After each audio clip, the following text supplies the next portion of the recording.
In my Warframe journey, I am now approaching close to 700 hours of game time and roughly around 150 login days. I make a ton of Warframe content kind of documenting my journey or uploading different videos about my reactions about certain things that I find interesting or appalling or cool or whatnot. And a question that I will get from time to time is, why do you keep playing this game? What about it keeps you playing? Like, I can talk about how much I like it, but what specific elements about Warframe keeps me playing? And I figured, why not make a video about it? So with those questions, I did what any sane person would do.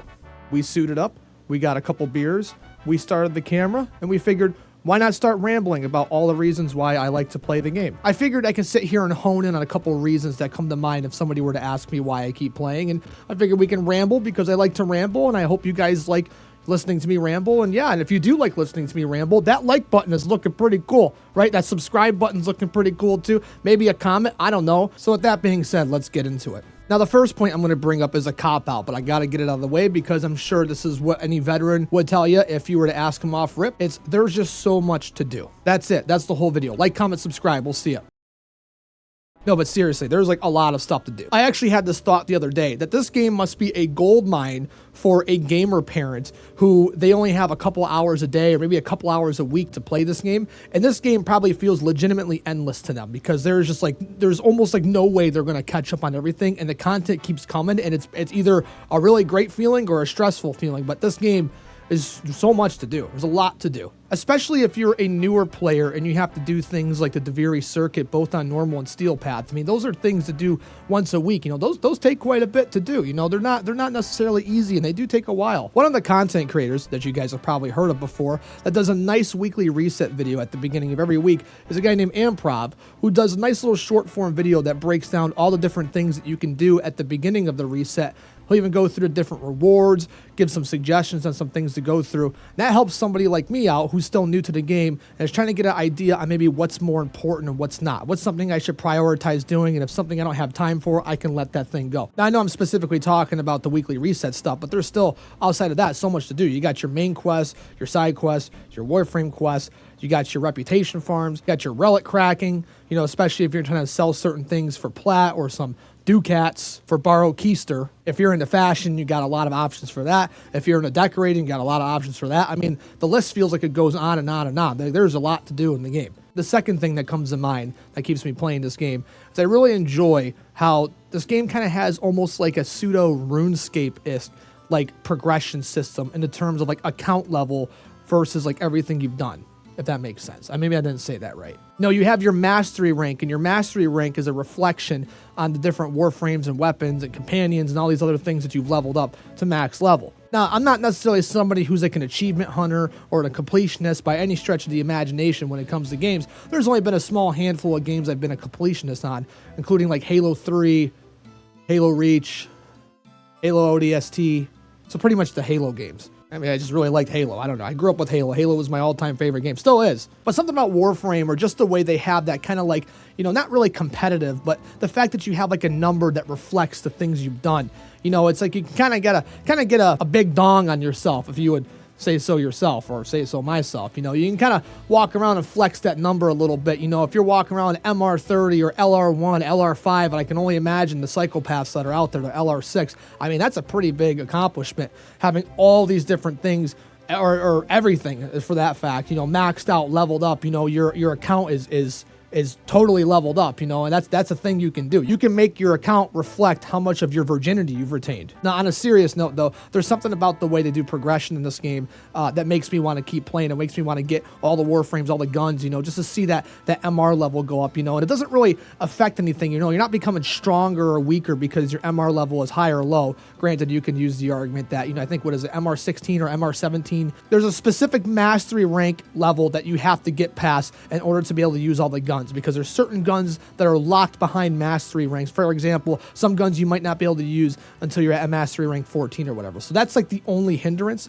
So I've heard people say, I want to say it's 17, that mastery rank 17 is kind of, once you get there, mastery rank levels don't matter all that much. Other than that, it's just kind of a flex. And for some reason, even though the game is not necessarily competitive by any stretch of the imagination, I find that pretty cool to be able to show off an account and be like, hey, look what I've done. Look at what I've collected. Look at all these things I beefed up. You know, it's it's weird. It's like it kind of tickles a part of my brain a little bit. You know, that normally wouldn't do it, but I don't know. This game having that way of progression and the way to show off how good your account level is, or the way to show off how like beefed up your account is, I think is a cool system. I don't know. Maybe you're somebody that's into that type of thing. You know, maybe you're a hardcore completionist or achievement hunter or whatnot. I mean, this game is literally like a completionist's wet dream. Like there's so much to do, so much to collect, so much to achieve. This is your game. So, I mean, it's about my experience, but if you're somebody listening to this and you're wondering if you would enjoy it, well, there you go. If you're a completionist, yeah, this is your wet dream. The third thing that comes to mind to me is the different types of like builds and a combination of builds you can do as well. It effectively leaves you into like a no meta state of game, which is a very strange thing to be a part of. Granted, there will be min-maxers that will tell you that there are some metas or there are certain things that are stronger than others objectively at the moment, but I think everyone universally agrees that it's only that way because somebody hasn't discovered the next best thing. There's so many different combinations of mods, warframes, weapons, companions, status effects, different damage types. You know, it's pretty much the same thing with the status effects, but eventually somebody will find a specific combination that nobody else has thought of or found, and that'll get shared with the community, and that's kind of what will be like the quote-unquote meta for the moment, but it's not necessarily like a meta. It's just kind of like what's strong. And not to mention there's different mission types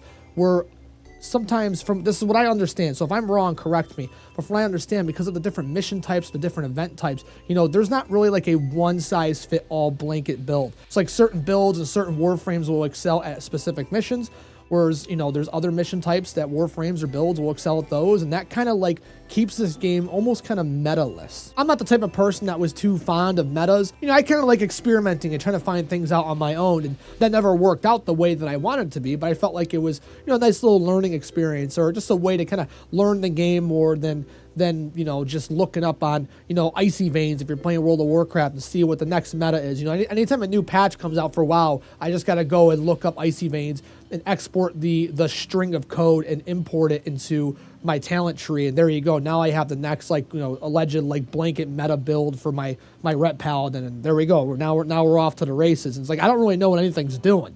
You know what I mean? I don't really know what's going on. I just know this is what I got to be doing. This is the talents I should have.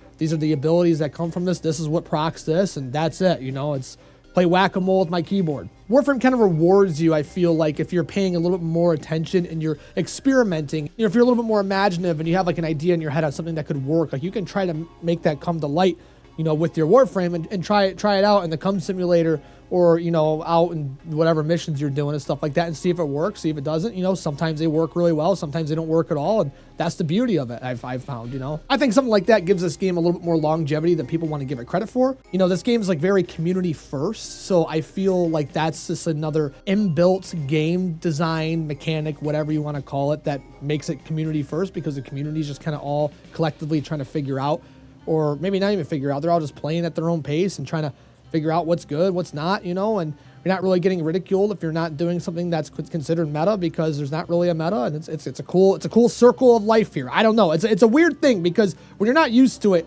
it's very weird to try to get into that mindset, you know, this is not really the case. But once you get into the mindset, it's great. And that kind of segues into the next point, is this game has so many different play styles for different players, you know.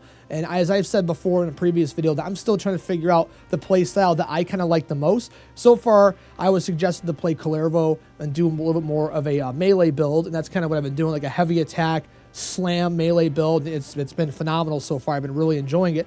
But I've also liked like Korvax, who had the laser beam that's shooting out of his chest like Iron Man, you know, melting everything around him, that I want to figure out how to make him stronger. That's besides the point. But this game's got different play styles, and, you know, it's really interesting trying to figure out like how a frame will interact with certain things, or, you know, what this play style of this guy will do. You know, there's like the weapon platforms who, you know, the frame is more designed to make whatever weapon you're using stronger. So if you're somebody that just likes guns and you like to do a lot of damage with your guns, you can do that. If you're somebody that likes melee, there's warframes that have different abilities and different mod combinations, you know, that you can do to make their melee attacks, you know, all synergize. You know, there's casters like Dante I just recently started playing, where you just absolute just spam abilities, you know, like you're like a mage or something. You can do that. Not to mention, there's the whole something, you know, the big asshole in the back of your ship. There's a whole system with that I haven't even touched yet. That adds a whole new layer of what you can do in the game. And for those that don't know, you got this big talking asshole on the back of your ship that kind of looks like the grave mine from Halo. And what you can do is you can take a copy of a Warframe and he will like digest it, and it'll take like, I think it's a set ability.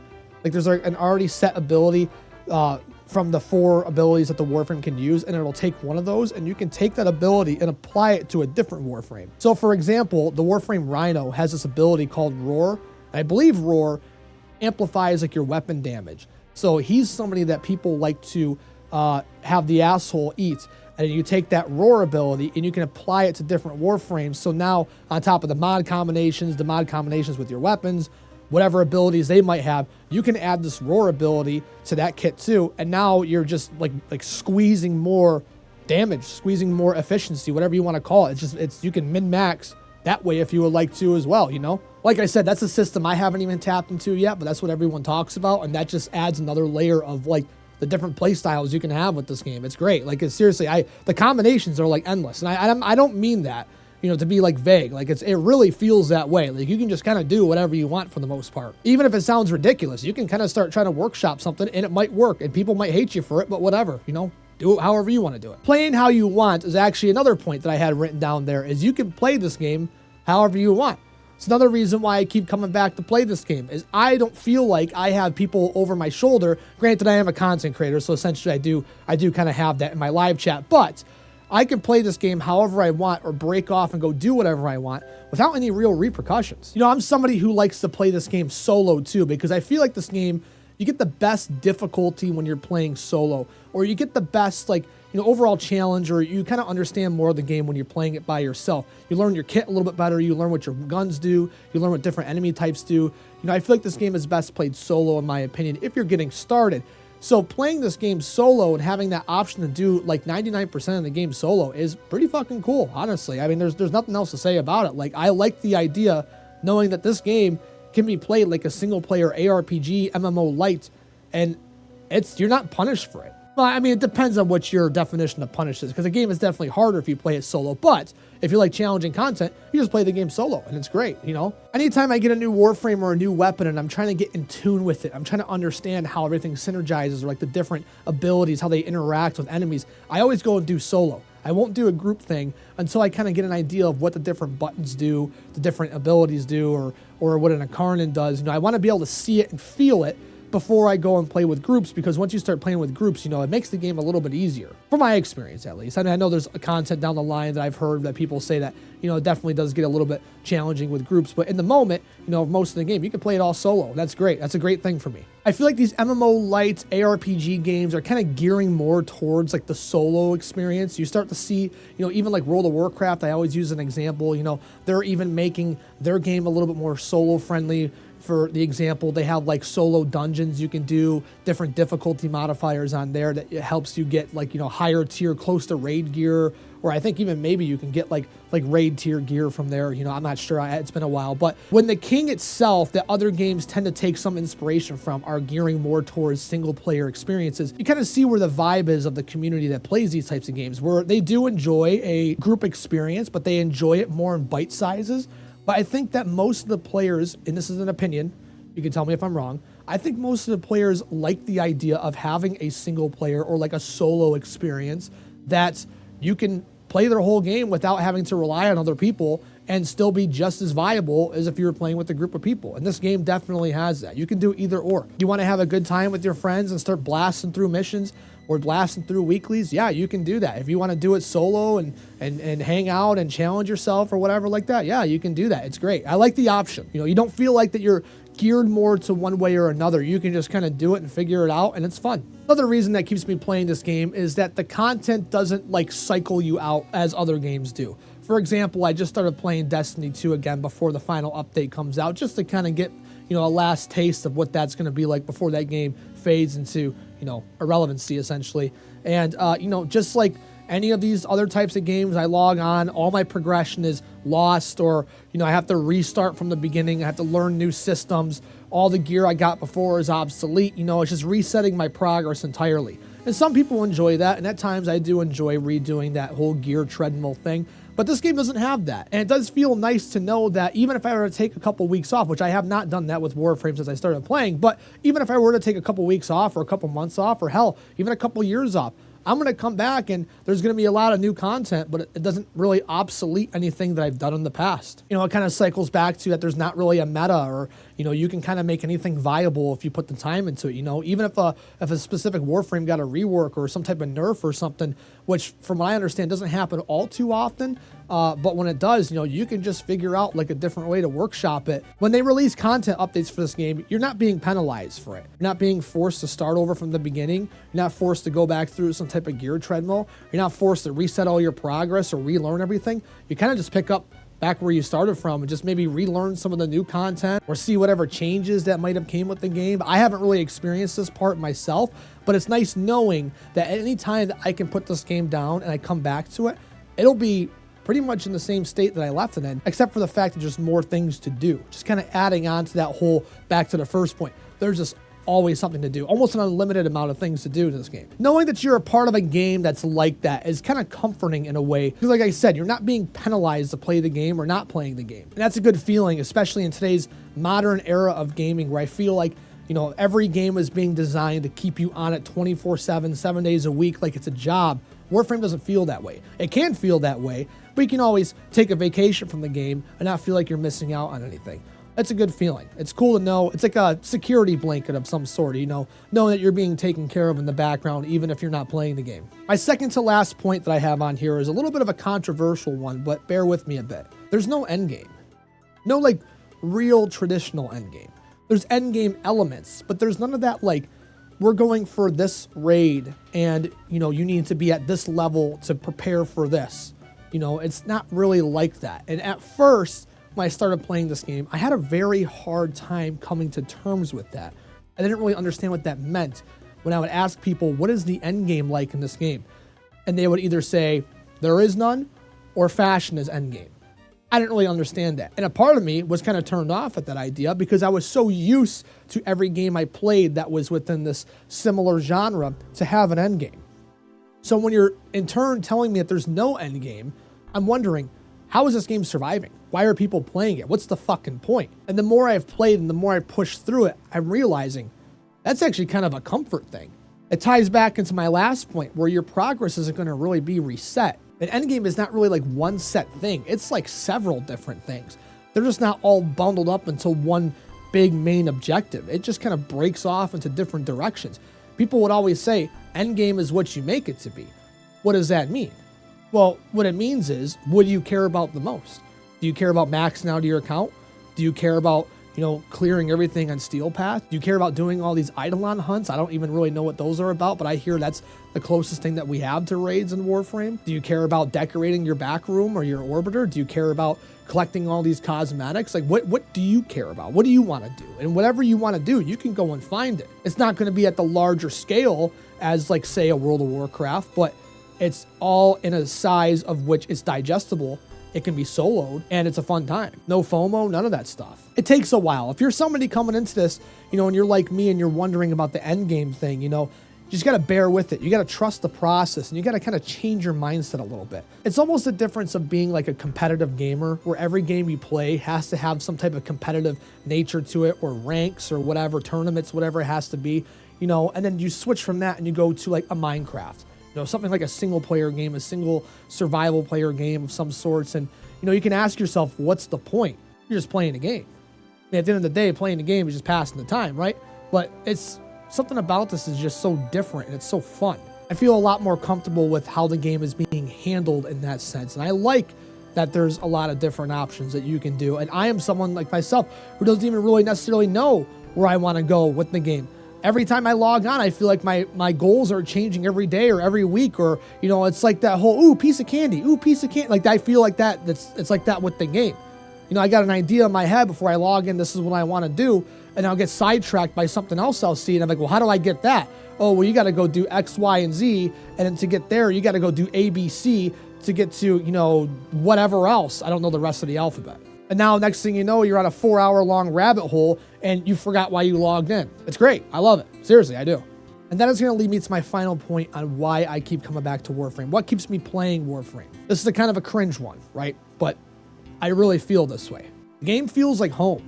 I haven't really felt this way in a game since something like World of Warcraft. I always compare World of Warcraft because World of Warcraft was besides the Halo games combined, I think World of Warcraft is the game I spent the most amount of time in. And I remember I'd always think to myself, it's something so stupid, but if I was able to like have my consciousness uploaded into like a digital world and like what universe would I want to live in, I always said I would love to live in the World of Warcraft universe. I know a lot of people could say like that's pretty crazy. There's always some crazy shit going on in there. I always thought the World of Warcraft universe was kind of cozy, and it was, you know, it was just like alive. The world felt alive, and you know, I always thought about that. I haven't really had any other game feel like that since Warframe. The game feels like home, all the way up to the point where you have like a actual like backroom apartment in the 1999 aesthetic. That is just such a cool vibe to be in. Like once I realized you can change where your spawn point is whenever you boot up the game to be in that room, I haven't left it. I love the way that that looks. You can design your own little apartment if you want to, you know? You got the open world spaces, these nice little towns and whatnot. You know, the world feels alive and lived in, and you know, it just feels like home in some weird way. I don't know how else to describe it, but I feel like if I were to change my mind on like where I would be uploaded into, it'd probably be the Warframe universe. It's a really, really cool place, you know, besides all the crazy shit that goes on, and there's a lot of crazy shit that goes on, but it's just a cool feeling, you know. The game feels alive, it feels lived in, you know. There's the coziness of like the designing and the decorating of your backroom, your orbiter, your campsite and whatnot, you know. The story is constantly evolving, the player base is so, you know, in depth and wide, and there's just, again, we go back to the first point, there's just so much to do. It just feels alive. I feel like that's very important to somebody's longevity with a game, you know, or what their future with the game is, because they want to keep coming back to a game that feels like it's evolving, that feels like it's alive, you know, that they feel, you know, like they're a part of something that's larger than just pixels on a screen. You don't feel like you're wasting your time on a game. You feel like that you're kind of involved into a larger thing that's going on, something larger than life, and it's a really cool feeling. And I haven't had a game that really hit me like that since World of Warcraft, and now that I have Warframe, I don't plan on going back. I really don't. I've been enjoying this way too much. Now this is the part where I bait engagement for the comments below. You ready? Well, what are your thoughts? What are the reasons that keep you logging into the game? What are the reasons that keep you coming back? Or maybe what are the reasons that you had to put it down for some time? Or what are the reasons you've had to quit? I would love to know it all. I do read all the comments on all these videos. You know, there's a lot of very interesting insights, and I do get a lot of different ideas and a lot of different perspectives just reading a lot of the things that you guys have to say. So go ahead, drop a comment if you would like to share some stories. That'd be great. I would love to hear it. And that's all I got for today. I hope you guys enjoyed the video. There's a nice little subscribe button below. We've amassed quite a bit of subscribers in the last 6 or 7, oh God, I said it. We've amassed a lot of subscribers in the last 5 to 7 months since uploading on YouTube, you know, reaching close to about 15K. I would love to hit 20K by the end of the year. I think that'd be awesome. If you would feel so inclined to hit the subscribe button, that would be awesome. It would help us out a lot and help me hit my goals. But other than that, I'm out of here. Thank you guys for listening. I'll see you on the next one, I suppose.